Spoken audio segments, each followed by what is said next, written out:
pada pertemuan yang ketiga ya. Ini tentang adarku as-salasa. Itu tentang pembelajaran ketiga. Yang kita pelajari, yang akan kita pelajari apa? Ini tentang nuzulul Al-Qur'an. Ya, hari di mana diturunkannya Al-Qur'an. Qabla nanda'u bi dirasatana fi hadzal yaum ayya naqra'u bi qiraatil basmalah. Bismillahirrahmanirrahim. Naam. Al-an at-tahaqquq min hudurikum. Ya, sebelum kita melanjutkan pembelajaran kita pada pagi hari ini, Ibu akan mengabsen terlebih dahulu ya. Fitria hadiroh. Ukti Ani hadiroh. Ukti Nining hadiroh. Alhamdulillah hari ini hadir semua ya. Silakan anak-anak membuka buku pada halaman 42. Kolas? Kolas ya. Oh iya, sebelum kita itu kemarin pekerjaan rumahnya sudah dikerjakan semua? Sudah. Alhamdulillah, masya Allah anak yang rajin. Ayo, ya setelah itu nanti dikumpulkan bareng-bareng aja ya. Iya, sekalian. Iya, sekalian. Ya, sebelum kita melanjutkan, sebelum Ibu menjelaskan tentang materi kita pada minggu ini, Ibu akan mengulangi kembali untuk mengingatkan kalian tentang materi yang sudah diajarkan pada minggu lalu. Ya. Dan siap ya, kalian akan ada pertanyaan. Kemarin materi pada minggu lalu itu tentang apa? Perjalanan. Ya, tentang sirah Nabi Muhammad SAW. Ya, berbicara tentang itu, siapa ayah dari Nabi Muhammad SAW? Abdullah bin Abdul Muthalib. Abdullah bin Abdul Muthalib. Ukti Ani, siapa nama ayah dari Nabi Muthalib? Abdullah bin Abdul Muthalib. Ya, Rasulullah menikahi Khadijah. Nah, itu beliau menikahi Khadijah itu pada Rasulullah itu berusia berapa tahun? 25 tahun. Khadijah 40 tahun. 40 tahun. Nah, Rasulullah diangkat menjadi nabi dan rasul itu pada usia berapa? 40 tahun. 40 tahun. Ya. Ya. Pamannya ammuhu Abu Thalib, pamannya Rasulullah yang bernama Abu Thalib itu mengajak Rasulullah untuk berhijrah, litijarah, untuk berdagang. Itu ke negeri apa? Negeri Syam. Ya, masya Allah, alhamdulillah, berarti ini belajar ya ini di rumah. Ya, Bu. Alhamdulillah semua. Ya. Baik, untuk pembelajaran kita minggu ini itu tentang nuzulul Quran, yakni hari di mana diturunkannya Al-Quran. Ya, sekarang sudah buka semua ya buku pada halaman kedua. Iya, Bu. Ya sudah. Naam. Al-an istima' bi inayah. Ya, dengarkan di sini Ustazah akan membaca, kemudian menjelaskan ya kepada kalian. Nuzulul Quran, hari di mana diturunkannya Al-Quran. Nazzalul Quran ala Muhammad fi ghari Hira. Nah, Al-Quran itu diturunkan kepada Nabi Muhammad SAW di Gua Hira. Ya, jadi Al-Quran itu diturunkan oleh Allah Subhanahu Wa Taala untuk Nabi Muhammad SAW di Gua Hira. Naam. Wa kana umruhu 40 sana. Nah, ketika itu beliau berusia 40 tahun. Ya. Kana Muhammad yata'abbadu fi. Summa nazzala alaihi Jibril bil wahyi wa amarahu bil qira'ah. Ya. Dan di saat itu apa ya? Rasulullah itu tidak tahu apa-apa ya tentang Al-Quran ini. Namanya juga kita sedang tidak tahu bahasa Arab apa ya, Al-Quran. Tidak tahu apa-apa tentang apa sih Al-Quran itu, apa yang akan diberikan wahyu oleh Allah ini. Rasulullah tidak tahu apa-apa. Beliau lagi berkhalwat ya, lagi berkhalwat menyendiri di Gua Hira. Kemudian datanglah malaikat Jibril untuk membawa membawa wahyu dari Allah untuk beliau, yakni Al-Quran tadi. Ya, kemudian di saat itu Rasulullah disuruh meyakini Al-Quran itu. Bagaimana perasaan Rasulullah? Rasulullah dengan ketakutannya disuruh untuk meyakini Al-Quran tadi. Baik. Ba'da dzalik wa kana dzalika fil lailatis sabi'ah asyara min syahri Ramadan. Ya. Ketika itu Al-Quran diturunkan pada malam yang ke-17 ya. Malam yang ke-17 pada bulan Ramadan. Ya, qala Jibril li Muhammad. Nah, kemudian Jibril berkata kepada Muhammad, "Iqra ya Muhammad." Bacalah wahai Muhammad, katanya Jibril. Disuruh Muhammad itu membaca apa yang diturunkannya tadi. Kemudian faqala Muhammad, dijawab oleh Nabi Muhammad kepada Jibril, "Ma ana biqira'i, ma ana biqari," katanya. Apa yang harus saya baca wahai Jibril? Sedangkan Rasulullah tidak tahu apa-apa. Nah, kemudian Jibril lianna Muhammad kana ummi. Jadi Muhammad ini seseorang yang ummi, yang buta huruf, ya. Nah, pada dalik faqala Jibril. Nah, kemudian setelah Rasulullah berkata seperti itu kepada Jibril, Jibril kembali berkata kepada Muhammad, "Iqra," katanya. Terus Jibril berkata kepada Muhammad, "Iqra, katanya. Terus memaksa Nabi Muhammad untuk membaca. Nah, kemudian faqala Muhammad, "Ma ana biqira'i," katanya. Apa yang harus saya baca wahai Jibril? Katanya seperti itu. Nah, kemudian summa qala Jibril, "Iqra bismi rabbikal ladzi khalaq, khalaqal insana min 'alaq, iqra wa rabbukal akram, alladzi 'allama bil qalam, 'allamal insana ma lam ya'lam." Ya, jadi seperti itu ya. Diturunkannya Al-Quran itu kan, yang ayat pertama yang diturunkan itu adalah di surah apa? Al-Alaq ayat 1 sampai 5 ya. Jadi Jibril berkata kepada Rasulullah, "Iqra bismi rabbikal ladzi khalaq," katanya. Bacalah dengan menyebut nama Tuhanmu yang telah menciptakanmu. Ya, seperti itu ya, anak-anak. Ya. Nah, setelah ini tilkal ayah awwala ma nazala minal Qur'an, yang seperti sudah saya jelaskan tadi bahwa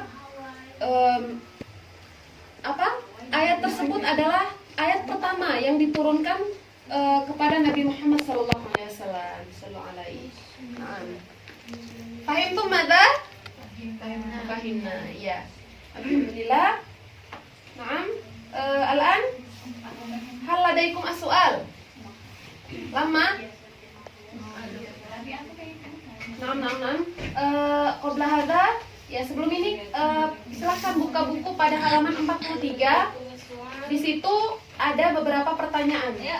Nah, silakan anak-anak mengerjakan. Nanti untuk pengumpulannya sekalian anak-anak kumpul dengan yang pekerjaan rumah pada minggu lalu itu. Ya. Silakan.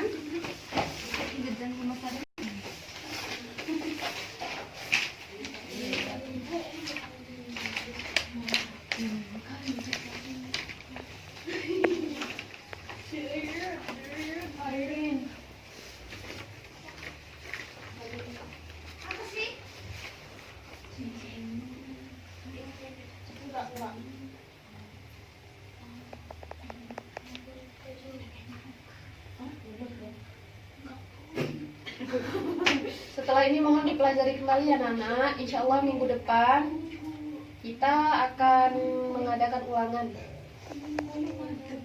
per 3 bab ya. Per 3 bab. Aku nggak lihat pipis sih.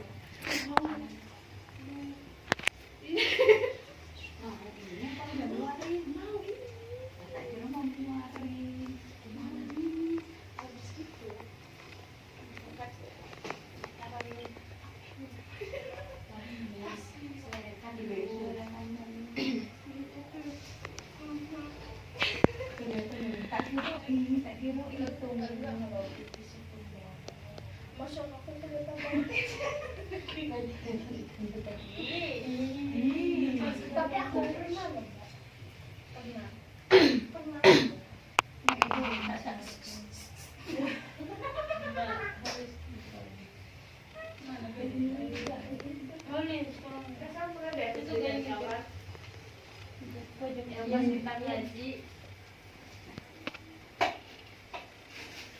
Setelah itu langsung dikumpulkan sama yang tugas minggu lalu. Tugas tentang itu materi yang kedua.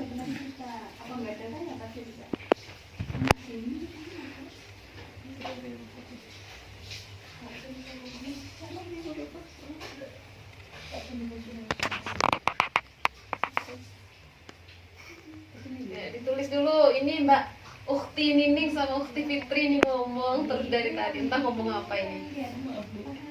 Ya nggak apa-apa. Cuma kamu aku yang sekian. Aku penting sendiri aku.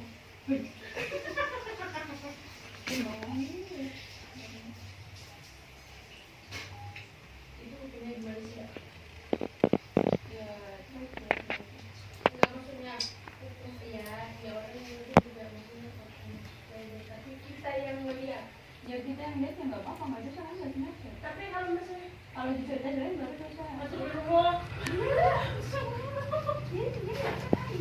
Kelas? nanti aku dosa dong. Ini sudah sekalian sama tugas minggu lalu. Sudah Bu, ini di atasnya. Ini Bu. Udah ya. Bentar. Caranya sudah minta batas-batas sama orang-orang.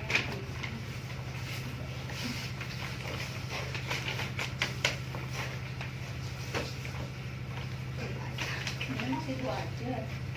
Dan sini. Aku tahu. Yang ini biasa banget. Kelas seperti yang sudah dijelaskan tadi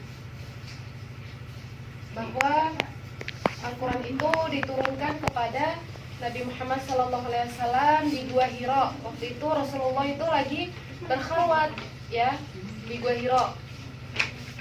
Kemudian waktu itu Rasulullah itu apa ya? Tidak tahu apa-apa.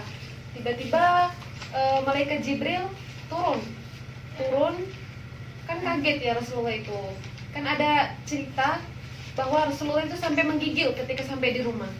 Itu Masya Allah, berarti karena saking ketakutannya Rasulullah. Jadi seperti apa ya materi kita pada minggu lalu. Kenapa Rasulullah itu sangat sedih sekali ketika ditinggal oleh istrinya Khadijah. Karena memang Khadijah itu adalah sosok wanita yang sangat luar biasa dan sangat yang orang pertama yang meyakini keesaan Allah Subhanahu Wa Taala, kemudian meyakini kerasulan dan kenabian dari Nabi Muhammad SAW.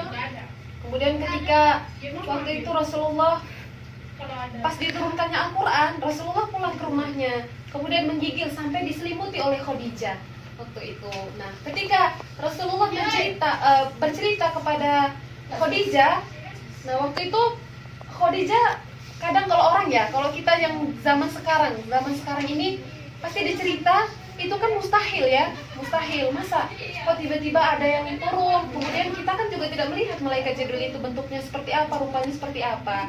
Tetapi Khadijah tetap meyakini apa yang dikatakan oleh Rasulullah tadi. Masya Allah. Seperti itu, paham tuh? Nah, ya.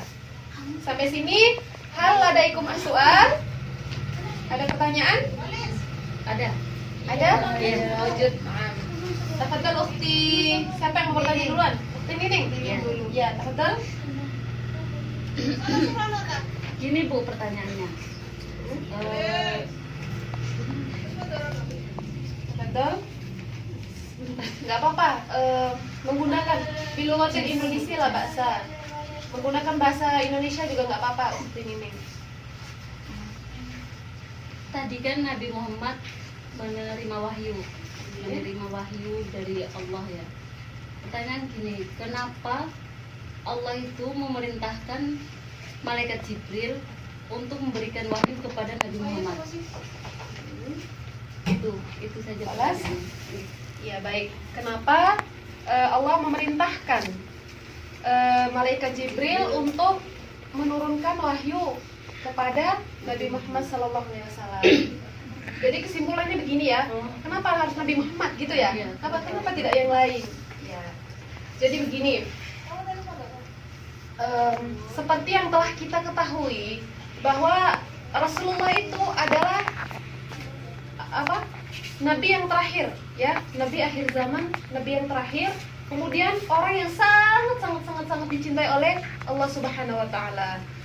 Sehingga apa? Sehingga seperti pertanyaannya Ukhti Nining tadi, kenapa kok Allah tuh memerintahkan malaikat Jibril untuk menurunkan, untuk memberikan wahyu kepada Nabi Muhammad? Ya karena Nabi Muhammad itu orang yang sangat dicintai oleh Allah Subhanahu wa taala. Kemudian Muhammad itu orang yang sangat pintar, orang yang sangat cerdas, pintar sedunia ini. Itu orang yang sangat pintar dan cerdas itu Nabi Muhammad. Ya, sehingga apa ya? Kemudian orang yang paling diuji kehidupannya, diuji imannya itu adalah Nabi Muhammad juga. Bahkan secara terus-menerus apa ya?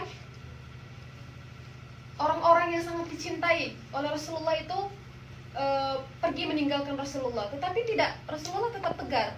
Ya, itu salah satu alasan karena mengapa Allah tuh harus memberikan wahyu Al-Quran ini, kenapa harus kepada Nabi Muhammad. Ya seperti itu. Dan yang kedua, karena juga pada nabi-nabi sebelumnya juga mereka juga diuji keimanannya, diuji apa? Bukan seperti yang kita rasakan sekarang ini. Kita sekarang ini tidurnya di lantai, kemudian ada bantal. Tapi nabi-nabi terdahulu tuh tidak pernah merasakan apa yang kita rasakan sekarang ini. Ya, sehingga karena kesabaran, ketabahan, keteguhan hati dari Rasulullah untuk mensyiarkan agama Islam, sehingga Allah mencintai. Kan kita kalau sudah timbul rasa cinta kepada seseorang, apapun, jadi sesuatu yang sangat dicintainya akan diberikan untuk orang yang mereka cintai. Seperti itu. Sampai sini paham? Paham. Ya, paham ya? Kelas, apa ada pertanyaan lagi? Ukhti Ani? Ada Bu. Ada? Ada? Kenapa Rasulullah itu dikatakan Ummi? Dan Ummi itu seperti apa? Oh iya, Masya Allah. Kenapa Rasulullah itu dikatakan Ummi? Ummi tadi buta huruf ya? Iya. Buta huruf. Jadi seperti ini. Seperti ini anak-anak.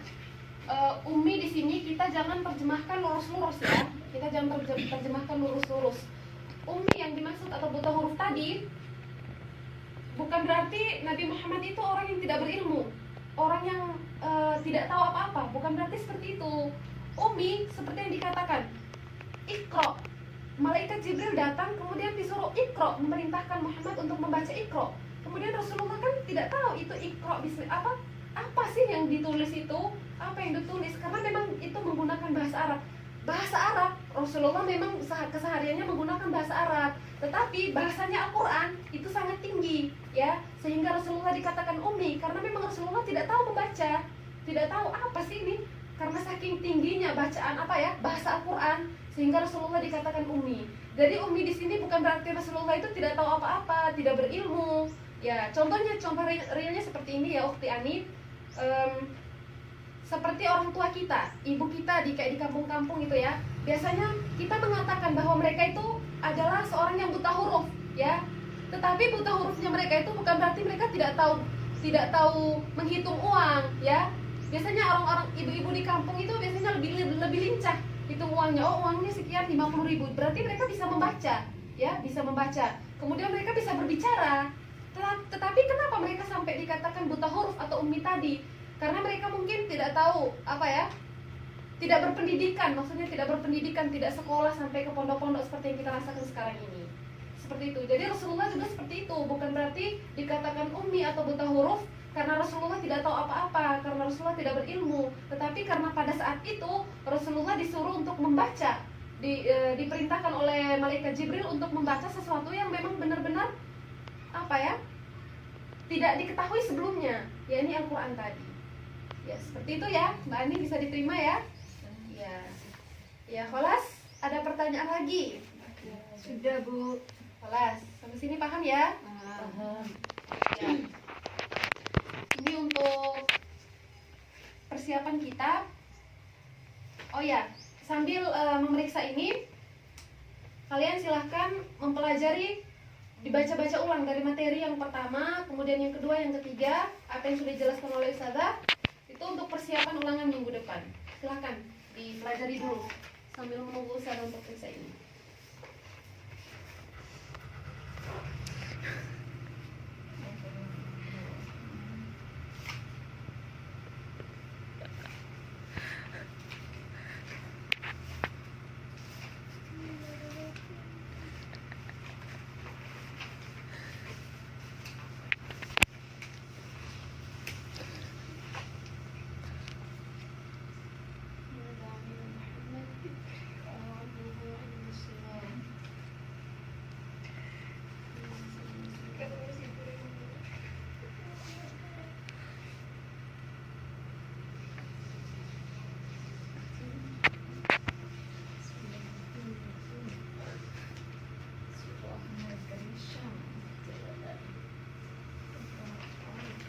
yang tidak paham lagi bisa ditanyakan ya.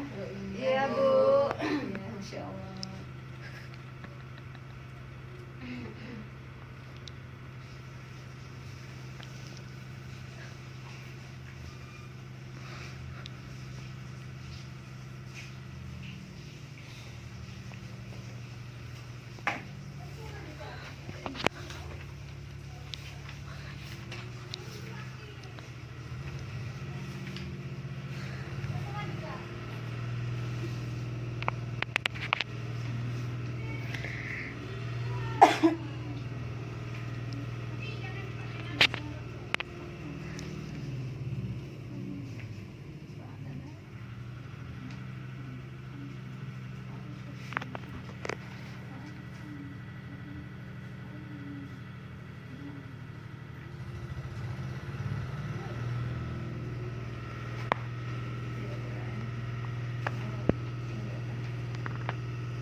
Ini siapa yang tidak tulis namanya ini? Ini bukunya siapa? Saya Bu. Oh, Pinining. Lain kali ditulis namanya biar itu sana nggak Bu ya. Ini ya.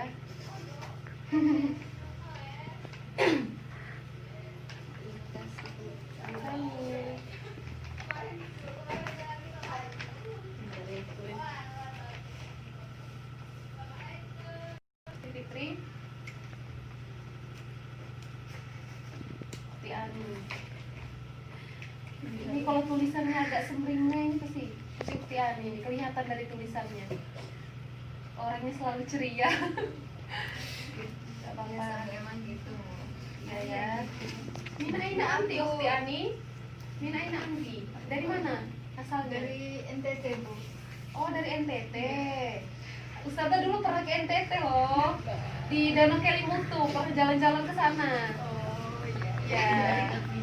Ini semuanya dari NTT semua? Iya Bu. Iya, Bu. Oh, dari NTT semua. Berarti mondoknya di mana? Di Di UW. UW. Oh, di UW.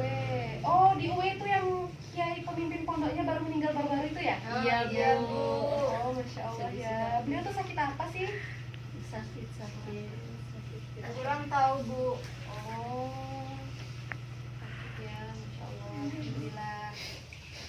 Belajar yang sungguh-sungguh ya, Nana. Untuk Iya, kalau Bu. begitu. Iya, Bu. Ya, ini karena sedikit apa ya? Ini dari Syekh Ali Jaber ya. Ini tentang Al-Quran, karena materi kita pada bab ini tentang nuzul Al-Quran. Kata beliau, jadikan Al-Quran sebagai sahabatmu, kata Syekh Ali Jaber. Beliau berkata, hati akan mati tanpa Al-Quran. Hati akan keras jika tidak diobati dengan Al-Quran. Kemudian, hati juga tidak akan bahagia kecuali dengan Al-Quran. Maka, jadikanlah Al-Quran ini sahabatmu yang selalu menemanimu, kata Syekh Ali Jaber. Sungguh, Al-Quran ini memberi petunjuk ke jalan yang lurus. Ya, kata Syekh Ali Jaber seperti itu. Jadi, hiduplah bersama Al-Quran, ya. Semua apapun yang kesulitan kita, insya Allah akan diberikan kemudahan oleh Allah. Kalau kita selalu mendekatkan diri kepada Allah Subhanahu Wa Taala. Kholas ya, Nana. Paham tuh Mada? Nah, Masya Allah, kelihatannya sudah tidak semangat ya, Nana. Iya, Bu. Tidak makan pagi ya tadi, tidak sarapan ya? Iya, Bu. Lupa tadi. Oh, alah. Masya Kesini Allah. minta takutnya telat. Oh iya, Nana yang solihah ya. Kelas, tidak ada pertanyaan lagi? Tidak ada Sudah, Bu. Bu. Ya, mungkin sampai sini pembelajaran kita pada hari ini. Alhamdulillahirrabbilalamin. Mari kita menutup dengan baca alhamdulillah. Alhamdulillah.